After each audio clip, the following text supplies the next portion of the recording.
Months passed after Emma and Marcus left the Nexus Spire. Life aboard Asterisk, the Wanderer Asterisk, returned to a semblance of normalcy, but neither of them could fully shake the weight of what they had done, or what they had witnessed.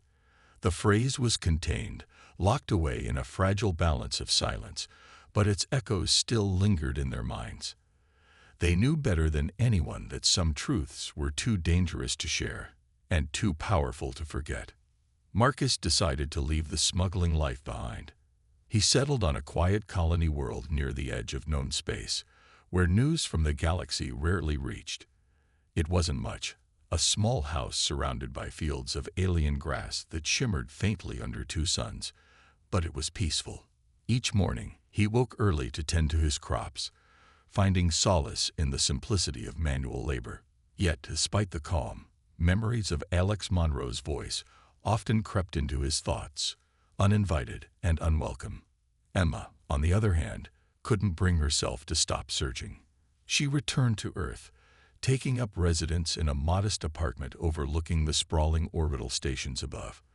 By day, she worked as a researcher, analyzing mundane datasets and writing reports no one read. But by night, she pored over Alex's journal, studying every word and sketch, looking for answers to questions she wasn't sure she wanted answered. Her colleagues noticed her growing obsession, though none dared ask about it. There was something haunted in her eyes, a shadow they couldn't penetrate. Word of the phrase spread slowly across the galaxy, carried by whispers among traders, scholars, and adventurers. Some dismissed it as myth, others revered it as prophecy, but all agreed on one thing: whoever spoke those words held unimaginable power. Bounty hunters and treasure seekers occasionally approached Emma or Marcus, hoping to pry information from them, but both remained silent. They knew the cost of speaking the truth far outweighed any reward. One evening, as Emma sat alone in her apartment, staring at the stars through her window, she received an unexpected message. It came from an anonymous source, encrypted and brief. The silence won't last forever. She stared at the screen, her heart pounding. Was it a warning, a threat, or simply a reminder of what she already knew? She didn't reply. Instead, she closed the message and turned back to Alex's journal, flipping to a page she had marked weeks ago. Beneath a crude drawing of a spiral galaxy was a single sentence: "To speak is to create. To listen is to destroy." Emma sighed, closing the book gently. She had spent months chasing answers, yet the more she learned, the less certain she became. Had they made the right choice? Could they have done more? These questions haunted her, but deep down, she knew there was no perfect solution. Sometimes, survival meant living with uncertainty. Far away, on his quiet colony world, Marcus stood outside his home, gazing up at the twin suns setting over the horizon. For the first time in years, he felt a sense of peace, not because he had forgotten, but because he had accepted that some mysteries were never meant to be solved. The universe was vast, filled with wonders and dangers beyond comprehension. All they could do was try their best and hope it was enough. And somewhere, in the depths of space, the resonance waited, silent, patient, and eternal. Its power was contained, but not gone. Someday, someone else might awaken it, unraveling the delicate balance Emma and Marcus had fought so hard to preserve. Until then, the galaxy remained suspended in fragile harmony, guided by the legacy of two ordinary people who dared to face the unknown. The stars twinkled faintly, indifferent witnesses to humanity's fleeting struggles.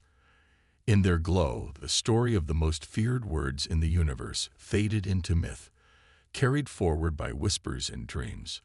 And in those whispers, Alex Monroe's voice echoed softly, a reminder that even silence carries weight. The decision weighed heavily on Emma and Marcus as Asterisk, the Wanderer Asterisk, drifted through the void. They had uncovered enough to understand the phrase's power, but sharing it with the galaxy felt like lighting a match in a room full of gas. Keeping it hidden seemed safer, yet secrecy carried its own risks. Someone, whether rogue factions, greedy corporations, or desperate governments, would eventually find it. And when they did, the consequences could be catastrophic. "We can't sit on this forever," Marcus said one night, pacing the ship's cockpit. "Every second we wait is another chance for someone else to stumble onto it." Emma sat quietly, staring at Alex Monroe's journal. She flipped through its pages absently, her mind racing. "I know," she replied finally, "but releasing it now, without knowing how to control it, that's just as dangerous." Marcus stopped pacing and leaned against the wall, his expression tense. "So what's the plan? Spend the rest of our lives playing keep away? Because I don't see any other options here." Emma hesitated, then looked up at him. "What if there's a way to neutralize it? To lock it away where no one can use it? Not even us?" Marcus raised an eyebrow. "You mean destroy it?" "Not destroy it," Emma corrected. "Contain it. Make sure it can't fall into the wrong hands." Marcus frowned, considering her words. "And how do you propose we do that? This isn't something you can just lock in a box." Emma didn't answer right away. Instead, she turned back to the journal, flipping to a page filled with sketches of spirals and strange symbols. Beneath them was a note. "The key lies in the resonance. Silence is the only shield." "Silence," Emma murmured, her eyes narrowing as she thought aloud. "If sound created it, maybe sound can undo it, or at least contain it." Marcus crossed his arms, skeptical. "You're talking about reversing something that rewrote reality itself. How exactly do we pull that off?" "I don't know yet," Emma admitted. "But if we combine Alex's notes with what we learned from the research station, maybe we can figure it out." Their next stop took them to an ancient alien structure known as the Nexus Spire, rumored to amplify sound waves across dimensions. It was a long shot, but Emma believed it might hold the key to containing the phrase. As they approached the spire, its towering form loomed against the horizon, shimmering faintly under the light of 3 suns. Inside, the air hummed with energy, vibrating through their bones. Strange markings covered the walls, glowing softly as they moved deeper into the structure. At the center, they found a circular platform surrounded by crystal-like formations. When Emma stepped onto it, the hum grew louder, resonating with the same frequency they had heard in the recordings of the phrase. "This is it," she whispered, pulling out her equipment. "We need to record the inverse of the phrase, the opposite sound wave. If we play it back, it might cancel out the original." Marcus helped her set up the recording device, though his unease was evident. "And if this doesn't work, what happens then?" Emma paused, meeting his gaze. "Then we deal with the fallout. Together." They worked quickly, feeding data from Alex's journal and their previous experiments into the system.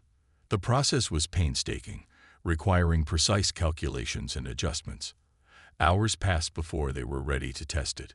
When the inverse sound played, the entire spire trembled. Waves of energy pulsed outward, distorting the air around them. For a moment, it felt like the universe itself was holding its breath. Then, silence. The tension broke as the hum faded completely. Emma exhaled sharply, realizing she hadn't been breathing. "Did it work?" Marcus asked, his voice barely above a whisper. She nodded slowly, relief washing over her. "I think so. The resonance, it's gone." But as they left the spire, neither of them felt entirely at ease. The phrase may have been contained, but its shadow lingered, in their memories, in the stars above, and in the knowledge that such power existed at all. Back aboard the Wanderer Emma stared out at the endless expanse of space. "It's done," she said softly. "But I can't shake the feeling that this isn't the end." Marcus joined her, his expression thoughtful. "Maybe it's not. But for now, we've done everything we can." In the quiet moments that followed, they both knew the truth. The phrase wasn't truly gone.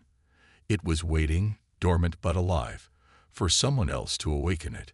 And until then, the universe would remain balanced on the edge of silence. Emma and Marcus left Delta 4 with Alex Monroe's journal in hand, its pages heavy with secrets they weren't sure they were ready to face.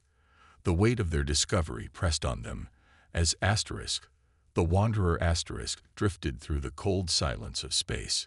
Each word in the journal seemed to echo in their minds, haunting them with questions they couldn't answer. What happens if we can't stop it? Marcus asked one evening, breaking the quiet between them. They were sitting in the ship's cockpit, staring out at the endless expanse of stars. If this phrase is as dangerous as it seems, how do we even begin to contain it? Emma didn't respond immediately. She held the journal tightly, her fingers tracing the worn edges of its cover. "We don't have a choice," she said finally.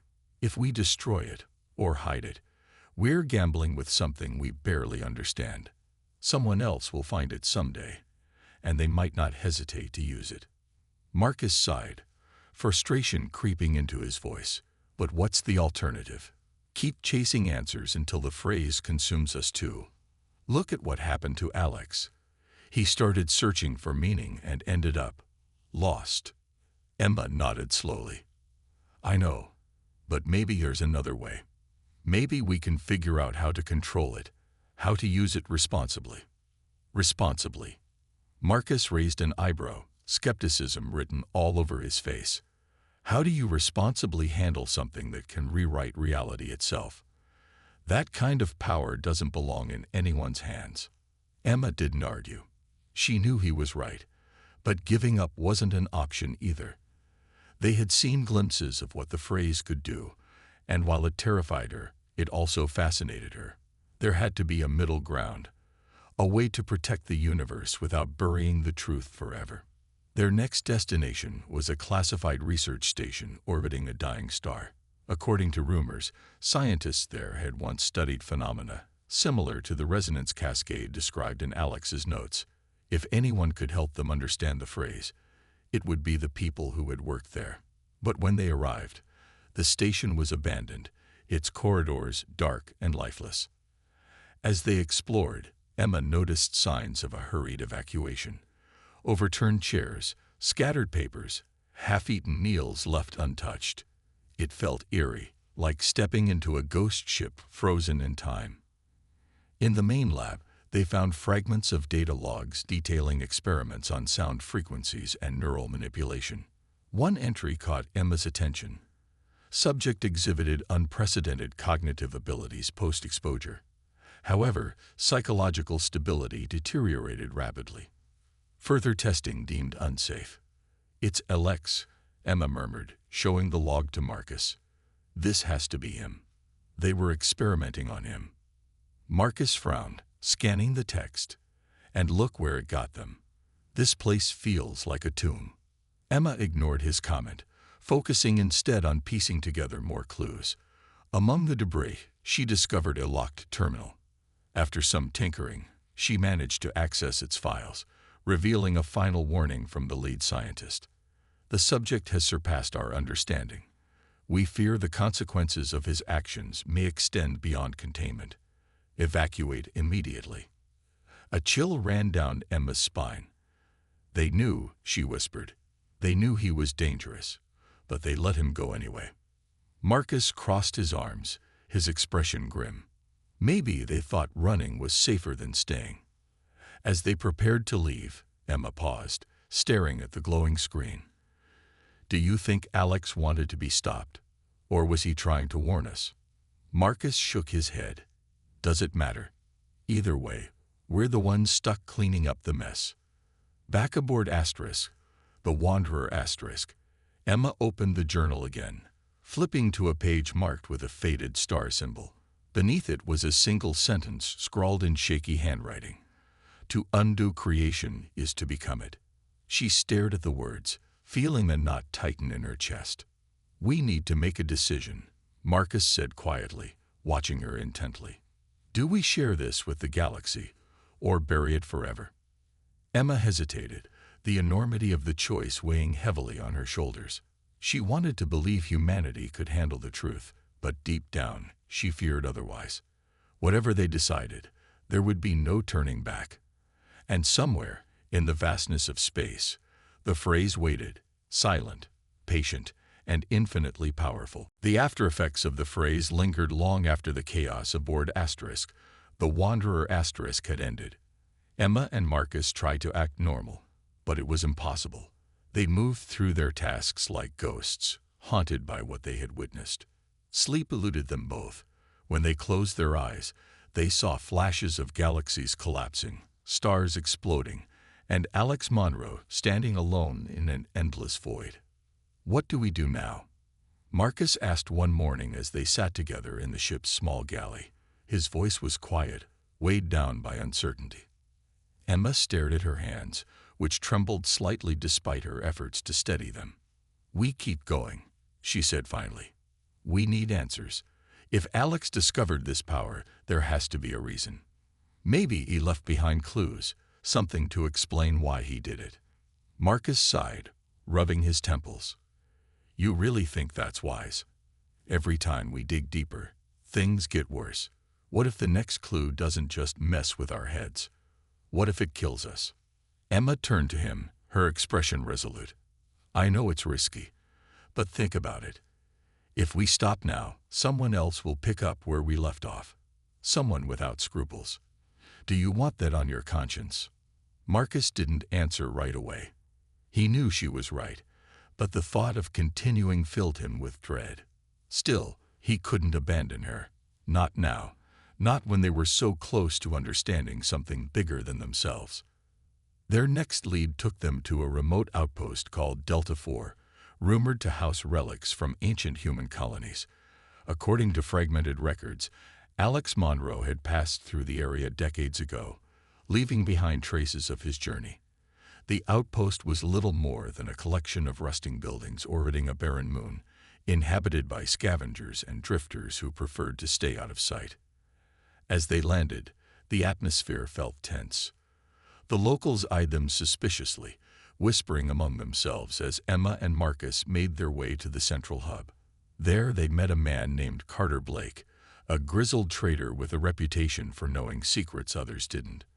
When Emma mentioned Alex Monroe, Carter's demeanor shifted noticeably. "You're digging into dangerous territory," he warned, leaning closer. "That name, it brings trouble." "We're not looking for trouble," Emma replied calmly. "Just information. Did Alex leave anything behind? Anything at all?" Carter hesitated, then nodded toward a locked storage unit at the edge of the outpost. "There's a box. Been here for years. No one touches it. It's bad luck."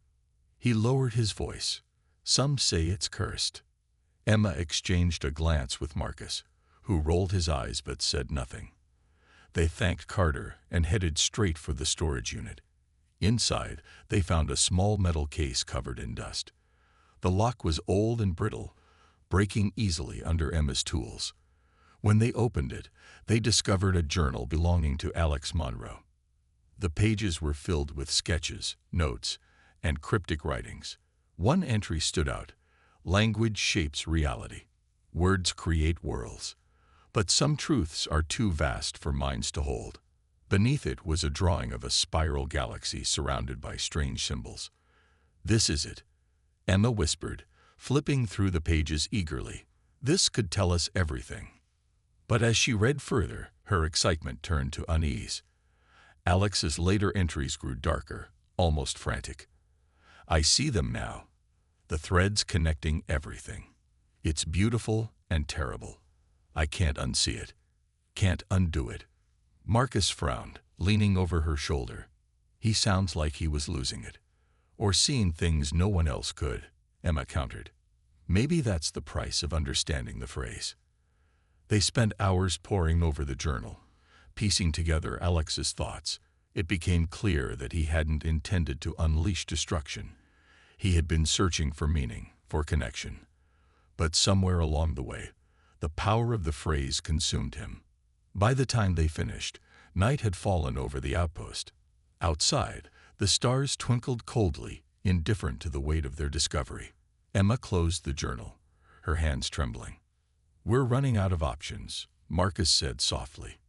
"If we keep going, we might end up like him." Emma looked at him, her resolve unwavering. Then we make sure we don't. But deep down, she wondered if it was already too late. Emma and Marcus knew they were running out of time. The more they uncovered about the phrase, the clearer it became that others were hunting for it too. News of their discovery had spread quietly but quickly, whispers among traders, coded messages intercepted by unknown parties, even a strange ship tailing them for several light years before disappearing. Whoever was after them wasn't just curious. They were determined. "We can't keep running," Emma said one evening as the Wanderer drifted through a quiet sector of space. "If we want to understand this fully, we need to hear the entire phrase. And soon." Marcus nodded, though his face was grim. "I know, but every step closer feels like walking into a trap. You sure you're ready for what happens next?" Emma hesitated, then looked him straight in the eye. "No, but does it matter? We've come this far. Turning back now won't make us safer. It'll just leave the phrase in someone else's hands." After hours of debate, they decided to play the full recording. They chose an isolated asteroid field where no one could eavesdrop, shutting down all systems except the holoscreen. The tension in the air was thick as Emma activated the playback. Static filled the room at first, crackling and popping like distant thunder. Then came the voice, calm, steady, almost soothing. It spoke slowly, each word resonating with unnatural clarity. "I am the beginning and the end." As the final syllable faded, everything changed. The ship shuddered violently, throwing both of them off balance. Lights flickered, and the walls seemed to ripple, bending and twisting as if made of liquid. Shadows danced unnaturally across the floor, growing longer and darker until they swallowed the corners of the room. Emma clutched the edge of the console, her breath coming in short gasps. Marcus stumbled backward, shielding his eyes from a sudden burst of blinding light. "What's happening?" he shouted over the chaos. "I don't know," Emma yelled back, panic rising in her chest. She tried to stabilize the ship's systems, but nothing responded. The controls were dead, unresponsive to her touch. Then came the visions. Images flooded their minds. Galaxies forming and collapsing, planets burning to ash, civilizations rising and falling in the blink of an eye. Time itself seemed to unravel, stretching moments into hours and compressing years into seconds. They saw glimpses of Alex Monroe, standing alone amidst swirling voids of energy, his expression unreadable. He looked neither triumphant nor afraid, just detached, as if he existed outside the flow of existence. And then there was silence. When the chaos subsided, Emma and Marcus found themselves slumped against the walls, drenched in sweat and gasping for air. The ship's systems rebooted sluggishly, lights flickering back on one by one. For a long moment, neither of them spoke. Finally, Marcus broke the silence. "What was that?" Emma shook her head, struggling to find words. It wasn't just sound. It wasn't just language. It was power. Pure, raw power. Like the universe itself bent to those words. "But why?" Marcus asked, his voice barely above a whisper. Why would anyone, or anything, give one person that kind of control? Emma thought about it, her mind racing. Maybe it wasn't given. Maybe Alex took it. Or maybe she trailed off, unable to finish the thought. Maybe it's not supposed to be used. Marcus finished for her, his tone heavy with dread. They sat in silence for a while, letting the weight of what they'd experienced sink in. The phrase wasn't just dangerous, it was beyond comprehension. It wasn't meant for ordinary beings. And yet, here they were, carrying its secret. "We can't let anyone else get their hands on this," Emma said finally, her voice firm despite the fear in her eyes. "If we do, it could destroy everything." Marcus nodded, though his expression remained troubled. "So what's the plan? Destroy the recording? Pretend none of this ever happened?" Emma hesitated, torn between logic and instinct. Not yet. We still don't know the whole story. If Alex unlocked this power, there has to be a reason. Something we're missing. Reluctantly, Marcus agreed. But as they set course for their next destination, both of them couldn't shake the feeling that the phrase had marked them somehow. It wasn't just a tool or a weapon. It was alive, waiting, watching. And once unleashed, it might never let them go. Emma and Marcus escaped the derelict facility just in time, the ship's engines roaring to life as automated drones closed in behind them. The chaos of their departure left both of them shaken, but they couldn't afford to rest. They needed answers, and the clues they had uncovered at the facility were too important to ignore. Back aboard the Wanderer Emma spread out the data they had salvaged onto a small holoscreen. Fragments of research notes, diagrams, and audio logs flickered before them. One phrase kept appearing repeatedly: resonance cascade. It seemed to be the central focus of the experiments conducted there. According to the notes, scientists believed that certain sound frequencies could interact with neural pathways, altering perception, or even reality itself. "This is insane," Marcus muttered, leaning over her shoulder. "You're telling me these people thought they could change the universe with words?" Emma nodded, her eyes scanning the information intently. "It's not just about words. It's about how those words are spoken, the tone, rhythm, everything. They were trying to find combinations that could rewrite things." Marcus frowned. "And Alex, do you think he figured it out?" "It's possible," Emma replied. "If he was part of their experiments, maybe he discovered something they didn't intend, something powerful enough to scare aliens like the Vrin." As they pieced together more details, one thing became clear. The researchers hadn't fully understood what they were dealing with. Their final log entries hinted at instability, systems failing, subjects disappearing, entire sections of the facility collapsing into chaos. Whatever Alex had unlocked, it had torn through the fabric of their work, and possibly his own life. But the real breakthrough came when Emma found an incomplete recording buried deep within the files. Static crackled as she played it, but beneath the noise, a faint voice emerged. It was calm and measured, yet carried an almost hypnotic quality. The words were distorted, but Emma recognized them instantly. It was the beginning of the infamous phrase. Marcus leaned closer, his expression tense. "Is that him, Alex?" "I think so," Emma whispered. She adjusted the playback settings, trying to clean up the audio. Slowly, more of the phrase became audible. "I am the beginning." The ship fell silent except for the hum of the engines. Both of them stared at the screen, frozen. Emma felt a chill run down her spine. There was something unnatural about the way the words resonated, not just in her ears, but in her mind. It was as if they reached beyond language, tapping into something primal. "We need to hear the rest," Marcus said finally, breaking the silence. "But we have to be careful. If this thing is as dangerous as everyone says, we can't just play it without knowing what we're getting into." Emma agreed, though reluctantly. "Maybe we should test it first, see how it affects us before diving in completely." They decided to isolate themselves in separate parts of the ship while playing short snippets of the recording. Each time, the results were unsettling. Emma reported vivid visions of stars forming and dying in seconds, entire civilizations rising and crumbling in flashes of light. Marcus described feeling weightless, as if gravity itself had abandoned him, followed by overwhelming waves of dread. After several tests, they realized something crucial. The phrase didn't just affect the mind. It altered reality around them. Objects shifted slightly out of place. Time seemed to stretch or compress unpredictably. Even their memories felt hazy afterward, as if the experience had rewritten fragments of their past.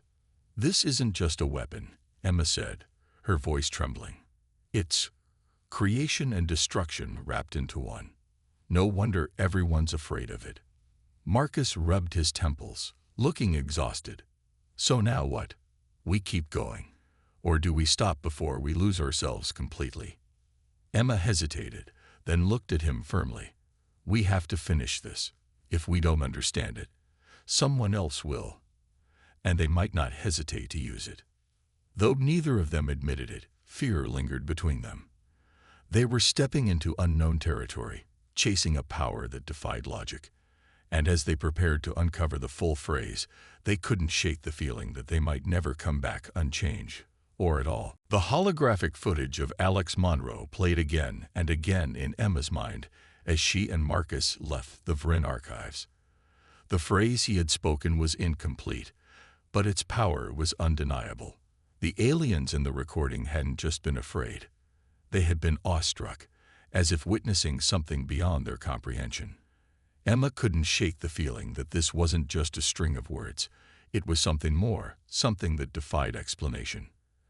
As they boarded Asterisk, the Wanderer Asterisk, Marcus broke the silence. So, what now? We've got part of the puzzle, but it feels like we're missing the big picture. Emma nodded, her brow furrowed in thought. We need to find out where Alex came from, and why he ended up with the Vrin. If we can trace his path, maybe we'll understand the phrase better. Their next lead took them to a derelict research facility orbiting a dying star. According to fragmented data they'd uncovered in the Vrin archives, scientists there had once experimented with language manipulation. It sounded far-fetched, but Emma believed it might hold the key to understanding how Alex had unlocked such incredible power. The journey was long and tense. Neither of them spoke much, each lost in their own thoughts. Emma kept replaying the hologram in her mind, trying to piece together its meaning. Marcus, on the other hand, was growing increasingly uneasy. He had seen enough danger in his life to recognize when things were about to get messy, and this felt like one of those times. When they arrived at the facility, it was clear no one had been there for centuries. The structure was battered and scarred, its metal walls pitted from micrometeorite impacts. Inside, the air was stale, and the faint hum of dormant systems echoed through empty corridors. Dust covered every surface, and the dim emergency lights cast long shadows that danced eerily as they moved. They split up to cover more ground, searching for anything useful. Emma found herself in what appeared to be a laboratory.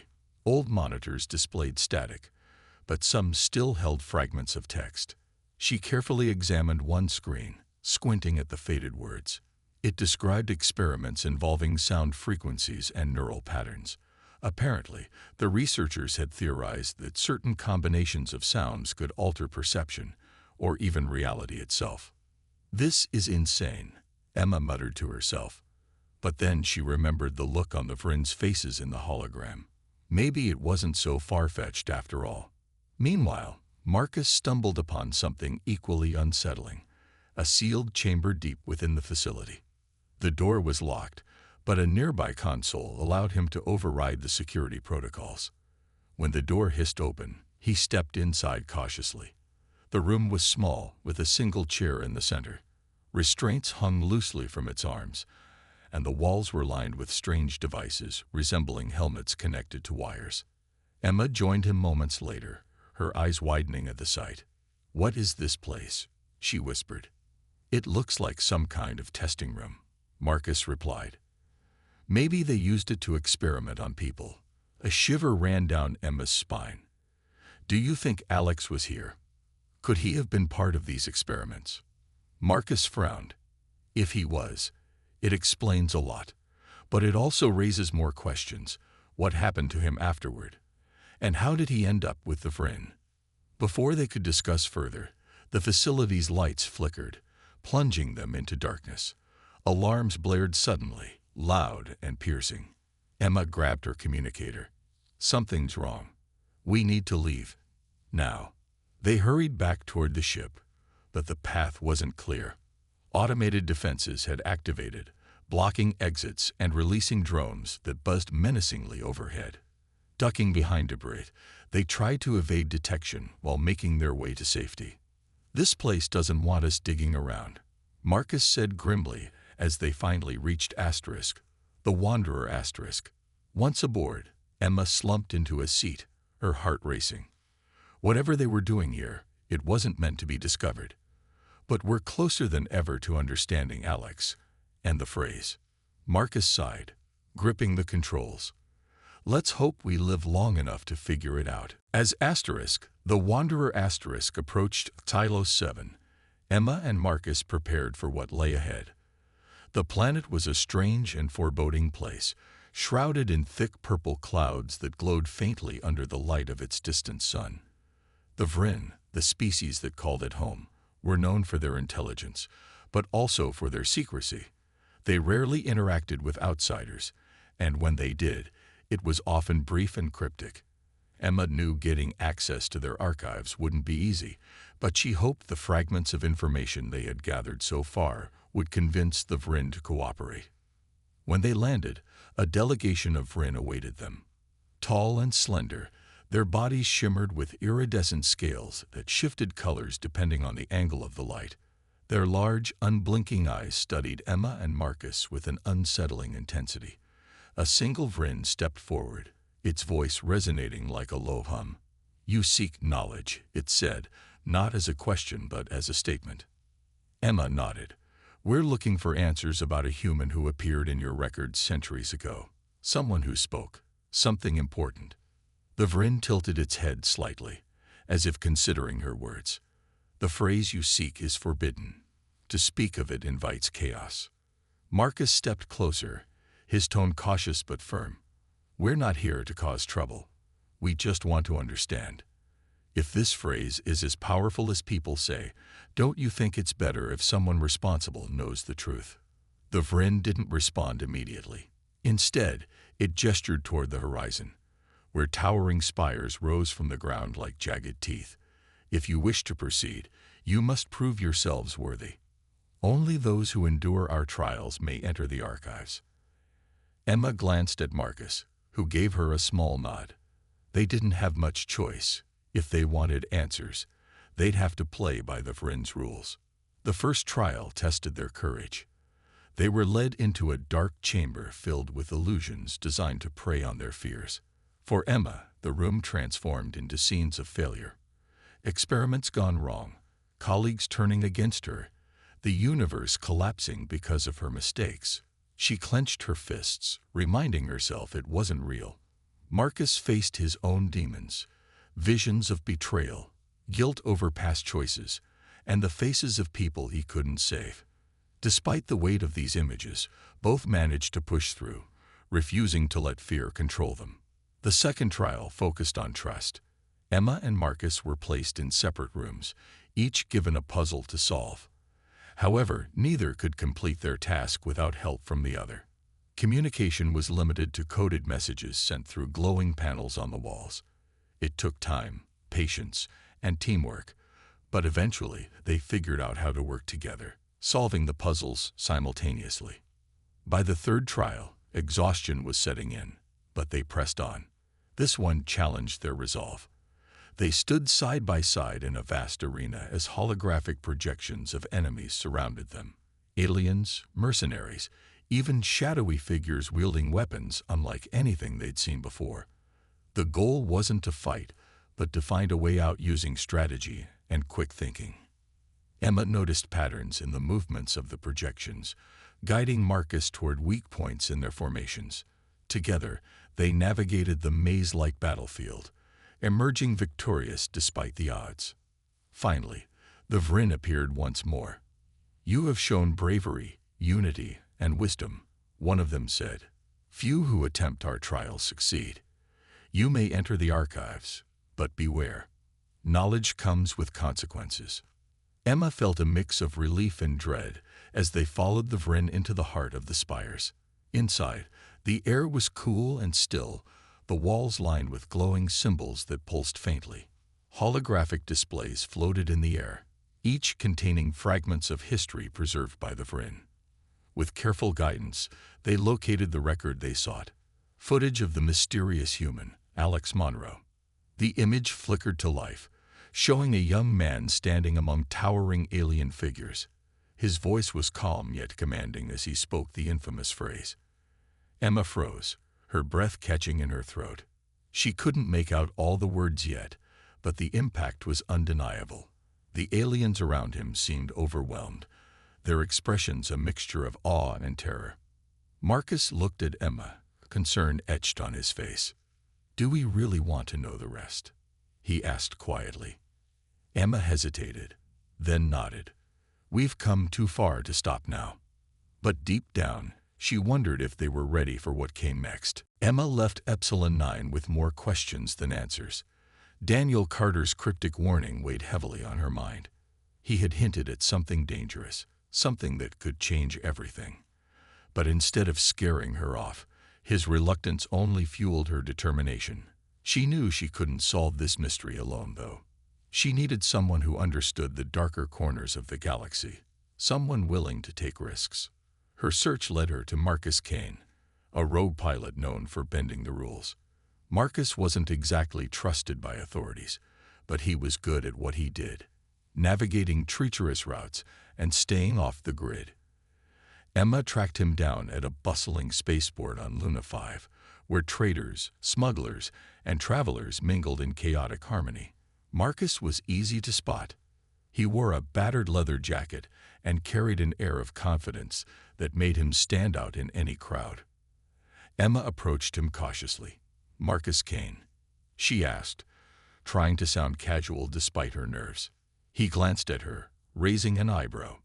"Depends on who's asking." "I'm Emma Lewis. I need your help." Marcus smirked. "Help usually costs money. What's in it for me?" Emma hesitated, then decided honesty was her best option. "I'm looking into a mystery. Something big. Dangerous, maybe. I think you've heard whispers about it. The phrase that everyone's afraid to talk about." Marcus froze for a moment, his smirk fading. Then he nodded slowly. "Yeah, I've heard bits and pieces. Never thought much of it, though. Why do you care?" "Because I think it's tied to humanity's past. And maybe its future," Emma replied. "But I can't figure it out without help. You know places I don't. You've seen things most people haven't. If anyone can get us closer to the truth, it's you." Marcus studied her for a long moment, weighing his options. Finally, he shrugged. "All right, I'm in. But if this gets messy, don't say I didn't warn you." Together, they'd boarded Asterisk, the Wanderer Asterisk, Marcus's ship. It was old and patched up, but it flew like a dream. As they set course for deeper space, Emma filled Marcus in on what she knew. She told him about the whispers, Daniel Carter's story, and the mysterious human aboard the alien vessel. Marcus listened quietly, occasionally nodding or asking sharp questions. "You said Daniel mentioned aliens," Marcus said after a pause. "Did he say which ones?" "No, he didn't," Emma admitted. "But I've been digging through records.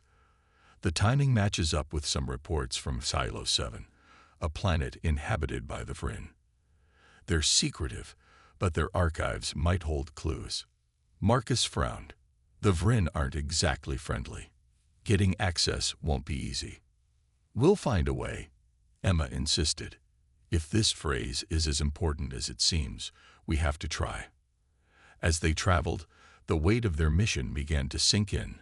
Marcus noticed how often Emma stared out the viewport, lost in thought. "You really think this is worth it?" he asked one evening.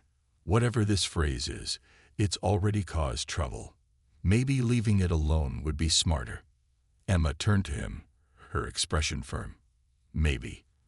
But ignorance hasn't saved anyone yet. If this phrase has the power people claim it does, we need to understand it before someone else does. Someone who might use it for harm." Marcus didn't argue. Deep down, he admired her resolve, even if he thought it was reckless. He'd spent years running from responsibility, but this felt different. For the first time in a long while, he felt like he was part of something bigger than himself. Their journey took them through asteroid fields, past glowing nebulae, and into uncharted territory.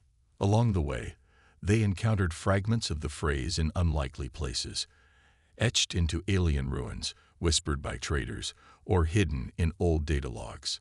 Each clue brought them closer to Silo 7, but also deeper into danger. Whatever the truth was, it was clear that many others were searching for it too, and not all of them had good intentions. By the time they reached the edge of Vryn space, Emma and Marcus were no longer just curious explorers. They were players in a game far larger than they had imagined, chasing a secret that could reshape the universe or destroy it. In the year 2347, humanity had reached far beyond Earth. People lived on distant planets, traded with alien species, and explored the vastness of space. The universe felt both infinite and familiar, like a second home. But even in this age of progress, there were still mysteries that no one could solve. One such mystery began to spread quietly, like a shadow moving across stars. Emma Lewis was a scientist stationed aboard Orion's Belt *, a large orbital station orbiting Earth. She spent most of her days studying old communication signals, trying to piece together fragments of history. It wasn't the most exciting job, but Emma loved it. She believed that understanding the past could help guide the future. One evening, while analyzing data from an ancient signal, she noticed something strange. Buried deep within the static was a faint whisper, a voice speaking words she couldn't quite make out. At first, Emma thought it might be interference or some glitch in the system. But as she listened closer, she realized the voice was human. It sounded calm, almost gentle, yet there was something unsettling about it. The words themselves were unclear, but their tone sent chills down her spine. Curious, Emma decided to dig deeper. She enhanced the audio, isolating the sound until the words became clearer. What she heard shocked her. They came from a human, she whispered to herself, staring at the screen. The phrase seemed harmless enough, but rumors about it had already begun circulating among the crew. Some said it was cursed. Others claimed it held unimaginable power. No one knew exactly what it meant, but everyone agreed it was dangerous. Determined to find answers, Emma started asking questions. She spoke to colleagues, checked archives, and searched for any mention of the phrase. Her investigation led her to a name, Daniel Carter. He was a former linguist who had worked on diplomatic missions decades ago. According to records, he had encountered someone connected to the mysterious phrase. Emma wasted no time contacting him. Daniel lived alone on Epsilon 9, a remote outpost near the edge of known space. When Emma arrived, she found him sitting outside his small cabin, staring up at the stars. His face was weathered, his eyes hollow, as if he carried a heavy burden. At first, he refused to talk, warning Emma to leave the matter alone. But she persisted, explaining why she needed to know the truth. Finally, Daniel relented. "It happened years ago," he said, his voice low and hesitant. "We were sent to negotiate with an alien species when we stumbled upon a derelict ship drifting in space. Inside, we found a human." Emma leaned forward, hanging on every word. "What did they say?" she asked. Daniel hesitated, then shook his head. "I can't tell you. Not here. Not now." His expression darkened. "But trust me, some things are better left buried." Despite his warnings, Emma couldn't let go of the mystery. Something about the phrase intrigued her, pulling her in like gravity. She didn't know it yet, but her curiosity would take her farther than she ever imagined, and put her in more danger than she could have dreamed. For now, though, all she had was a name, a story, and a growing sense that the universe held secrets darker than anyone suspected.